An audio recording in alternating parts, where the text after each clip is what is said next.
আজ আমার জীবনের শ্রেষ্ঠ একটি দিন, কারণ 2024 সালের এই দিনে আমি আমার শ্রেষ্ঠ উপহার, সৃষ্টিকর্তার দেওয়া সবচেয়ে সুন্দর উপহার আমার মেয়েকে পেয়েছিলাম। প্রথম মা হওয়ার অনুভূতিটা প্রতিটা মেয়ের কাছে অন্যরকম এক অনুভূতি, যেন এক স্বপ্নের মতো। ছোট্ট এই প্রাণটাকে যখন স্পর্শ করেছিলাম, কী যে আনন্দ লাগছিল।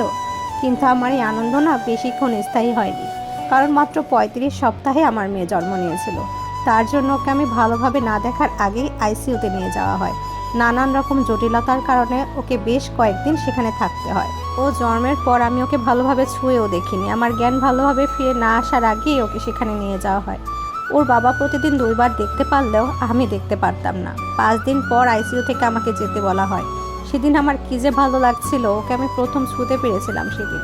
কিন্তু এই আনন্দটাও বেশিক্ষণ স্থায়ী হয়নি।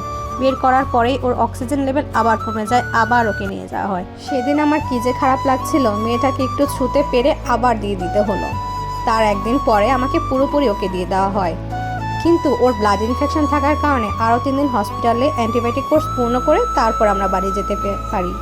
আর এই যে এই দিনটা, উই আর উইন, আমরা লড়াই করে জিতেছি এবং বাড়ি চলে এসেছি। পরিবারের প্রতিটা সদস্য একদম ভেঙে পড়েছিল। ও যে আমাদের কাছে ফিরে আসবে এটা অনেকে কল্পনাই করতে পারেনি। কিন্তু আমি জানতাম আমার মেয়ে আমার কাছে ফিরে আসবে, আমার শক্তিশালী মেয়ে। আমি জানতাম ও লড়াই করে জিতবে।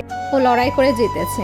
তবে ডাক্তার বলেছিল ওকে খুব সাবধানে রাখতে হবে 3টা মাস। আমরা ওকে খুব সাবধানে রেখেছিলাম। প্রায় 40 দিন পরে ওকে প্রথম গোসল করানো হয়। এই কয়দিন আমরা ওকে গোসলও করাইনি, শরীরটা হালকা মুছে দিতাম শুধু। আর এই যে 9টা দিনের লড়াই, এই লড়াইতে সব থেকে বেশি কষ্ট পেয়েছিল ওর বাবা, কারণ ও সব কিছু সামনে থেকে দেখেছে, কিন্তু আমি দেখিনি। আমাকে জানতেও দেওয়া হয়নি আইসিইউতেও কী অবস্থায় ছিল। আইসিইউর বিশেষ বিশেষ ছবিগুলোও আমাকে দেখায়নি। একজন ডাক্তার তো বলেছিল যদি আল্লাহ রাখে তাহলে আপনার বাবুকে পাবেন, এছাড়া আর কোনো উপায় নেই, কারণ ওর পাকস্থলীতে সমস্যা ছিল।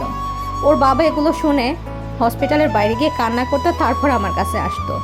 কি দিন ছিল আমাদের। কিন্তু এখন আমাদের মামুনিটা আল্লাহর রহমতে অনেক সুস্থ।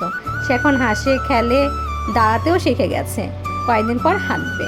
আপনারা সবাই ওর জন্য অনেক অনেক দোয়া করবেন। সে এখন মাম্মাম বলে ডাকে, পাপা বলে ডাকে, পুরো বাড়ি সে মাতিয়ে রাখে। এই একটা বছর ওকে নিয়ে আমার অনেক কষ্ট হয়েছে, কারণ প্রিম্যাচুয়ার বেবি পালা অনেকটা কষ্টের।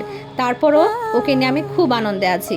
শুভ জন্মদিন আমার রাজকুমারী, আমার সোনামা। জীবনে যত সমস্যাই আসুক না কেন, তুমি লড়াই করে জিতবে। তোমার মাম্মাম পাপা তোমার সব সময় পাশে থাকবে। তোমার মাম্মাম পাপা তোমাকে অনেক বেশি ভালোবাসে। জীবনে অনেক বড় হও মা।